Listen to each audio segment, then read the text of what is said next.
ഈ മൂവി കാണുമ്പോൾ നമ്മൾ അറ്റ്ലസ് രാമചന്ദ്രനെ ഓർക്കും കേട്ടോ. കാരണം പുള്ളി സ്പോൺസർ ചെയ്യുന്ന മൂവീസിൽ പുള്ളി കയറി അങ്ങ് അഭിനയിച്ച് കളയും.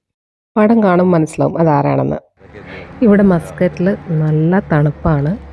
ഞങ്ങൾ രാവിലെ നടക്കാൻ ഇറങ്ങിയതാണ്. അപ്പോൾ ഇന്നലെ ഞങ്ങൾ ദിലീപിൻ്റെ ബബ്ബബ്ബ മൂവി കാണാൻ പോയി. അപ്പോൾ അതിൻ്റെ എക്സ്പീരിയൻസ് ഒന്ന് ഷെയർ ചെയ്യാമെന്ന് വിചാരിച്ചു. ഒറ്റ വാക്കിൽ പറയുകയാണെങ്കിൽ ഒരു തട്ടുപൊളിപ്പൻ മസാലപ്പടം. ഞാൻ പേഴ്സണലി ദ വേസ്റ്റ് എക്സ്പെക്റ്റ് ചെയ്താണ് പോയത്. പക്ഷേ എനിക്ക് ഫുള്ളായിട്ട് വലിയ ബോറൊന്നുമില്ലാതെ കണ്ടിരിക്കാൻ പറ്റി.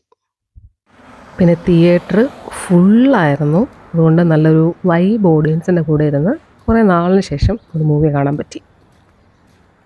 ലേഡീസ് കമ്പാരിറ്റീവ്ലി കുറവായിരുന്നു. ഒരു 40s ഉള്ള ജെൻസ് ആയിരുന്നു കൂടുതലും.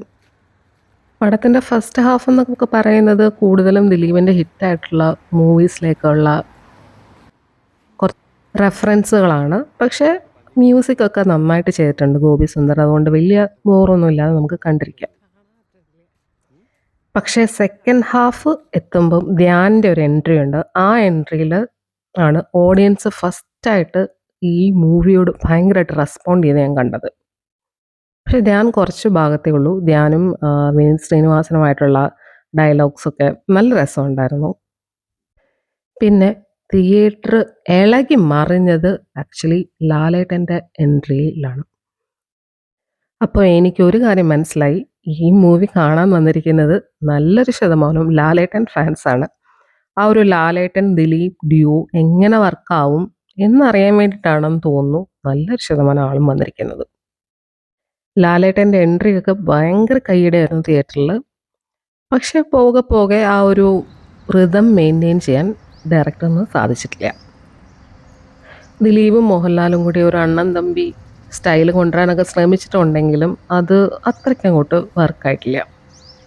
ഇവർ തമ്മിലൊരു സോങ് ഒക്കെ ഉണ്ട്, അതൊന്നും അത്രയ്ക്ക് അങ്ങോട്ട് എൻജോയ് ചെയ്യാൻ പറ്റിയില്ല.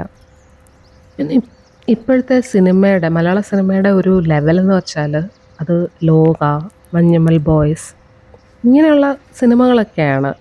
സോ അങ്ങനത്തെ സിനിമകളൊക്കെ കണ്ടുവരുന്ന ഒരു ഓഡിയൻസിന് ഈ നോ ലോജിക് ഒൺലി മാഡ്നസ് എന്നൊക്കെ പറയുന്ന ഈ കൺസെപ്റ്റ് എത്രത്തോളം ഡൈജസ്റ്റ് ആവും എന്നതിനെ ആശ്രയിച്ചിരിക്കും ഈ ഫിലിമിൻ്റെ ഭാവി.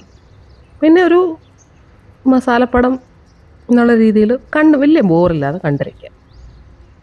പിന്നെ ദിലീപിൻ്റെ എല്ലാ മൂവീസിലും ഉള്ളതുപോലെ ഒരു സാധാരണക്കാരൻ്റെ ഉയർത്തെഴുന്നേൽപ്പും അവൻ്റെ റിവെഞ്ചിൻ്റെ കഥയും ഇതൊക്കെ എന്താ പറയുക, അത്ര വലിയൊരു കൺസെപ്റ്റൊന്നും അല്ല. ഇതൊക്കെ കേട്ടു പഴകിയ കാര്യങ്ങളൊക്കെ അല്ലേ. കുറച്ചും കൂടി പുതിയ കൺസെപ്റ്റുമായിട്ട് ദിലീപ് വന്നിരുന്നെങ്കിൽ കൊള്ളാമായിരുന്നു എന്നെനിക്ക് തോന്നി.